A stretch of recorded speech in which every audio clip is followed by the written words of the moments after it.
So after this tile, I would say that even the most important one is this one, the review network hierarchy, and it doesn't take much to actually get it fixed. Why do I say that, in my opinion, and based on what I learned from Alaa?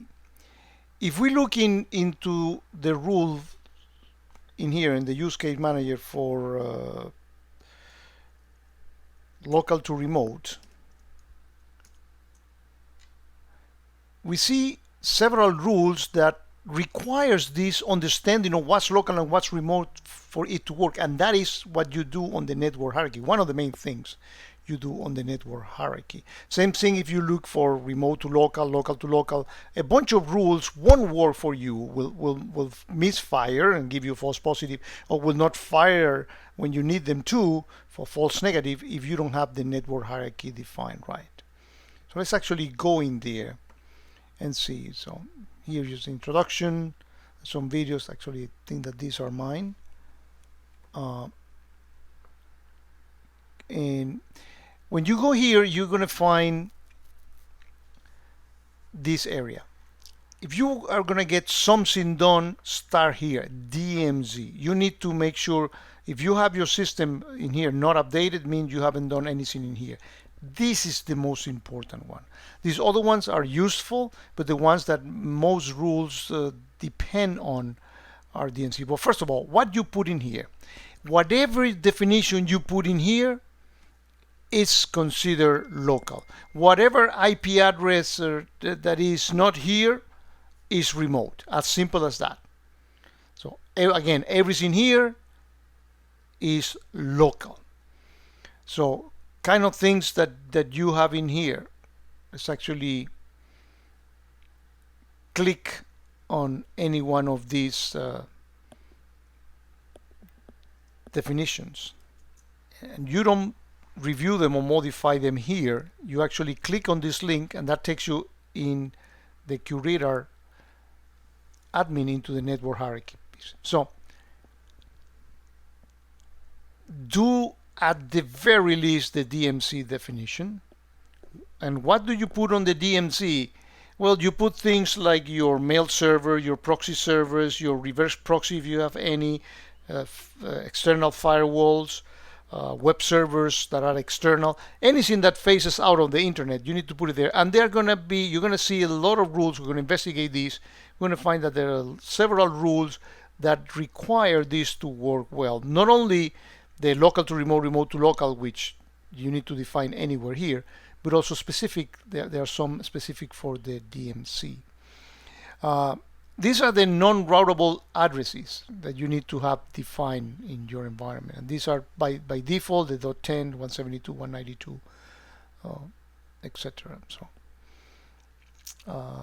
again, proxy server, these are not as important, but at least do make sure that you do the DMZ. And if you want to do some, let's say, separation, let's say that you have a network geography that you operate, and these IP addresses are for that. Well, go ahead and create a new group here that reflect that. So when you're looking at your stuff, you know what it is, and you can even make rules that fire when the network is, you know, the office in Tennessee, whatever. You can achieve that by making a group called Tennessee, put the right IP address in there, and then in the network, and more on that later, on the network logic, you put, and the network is, and then you put that particular component. So let's review again why this is so important. If we go to the Use Case Manager app and we look for anything that has DMZ, notice that there are several things in here. So some of not everything in here has to do with the network hierarchy. For example, this rule is, by the way, disabled. But if we click on it, notice that this one has to do with building blocks, right? So these are not, that belongs, well, actually, my bad.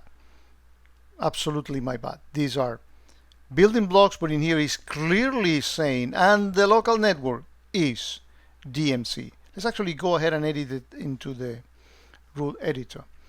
So notice that this is like that. Let's say that if you want to work on the example that I mentioned before on Tennessee, and you were to have a definition on the network hierarchy on Tennessee, you go here, and then you will select such a network, right? That you should have that definition in there, and then you can have rules that work specifically for different remote offices and stuff like that, right?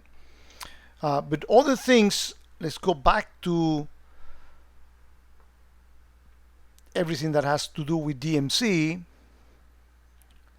Let's see this one, for example. Is this one on the network? No, and this is a building block, DMC addresses.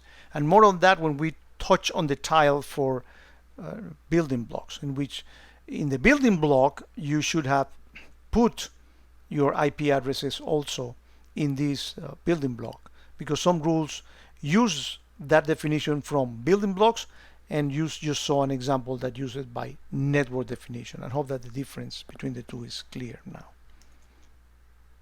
Let's go back to the tuning app.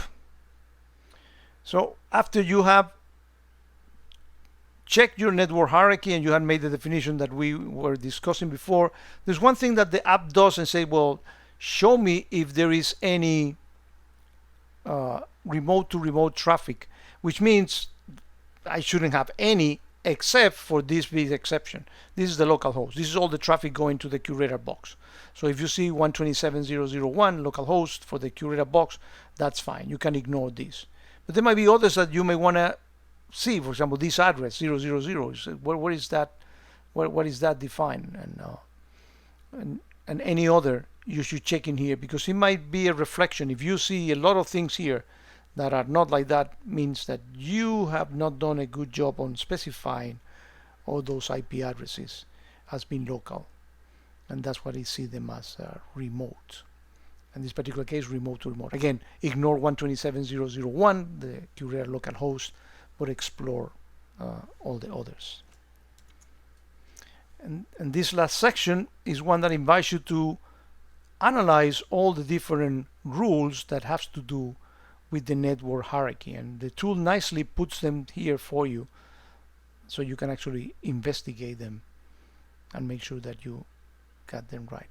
One final thing that I recommend you, this is not essential for tuning, but it's kind of important. You know that when you hover over an IP address, you get that, you know, this is this particular place in Sweden, and you get the flag and the place.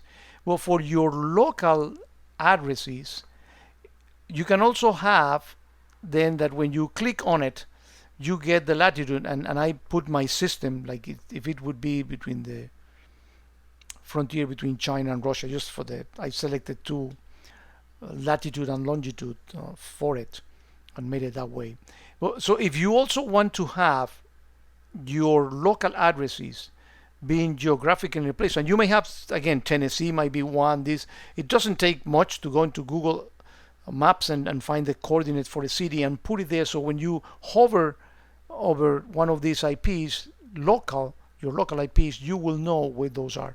And the place where you define those is, I forgot to mention that, when you go into the network hierarchy, if I go into my local networks, and the non-routable addresses will typically denote my local network, I went into the little extra effort to go there, and you can actually go and select one and do edit, and you can put the longitude and latitude. And be careful, because normally in most places you get the latitude being given first and the longitude later. So in here is the opposite.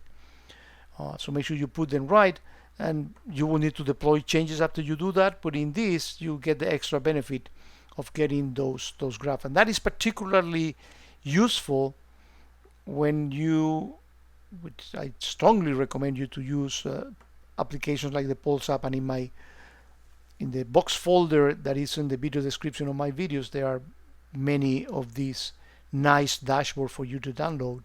And when you put that information, then you get these type of graphics. Okay, and notice again that my IP address is I didn't put the right IP address, but you get the source and destination of all the traffic. And this, you can extend it to your local IP address by simply putting the coordinates in the network hierarchy.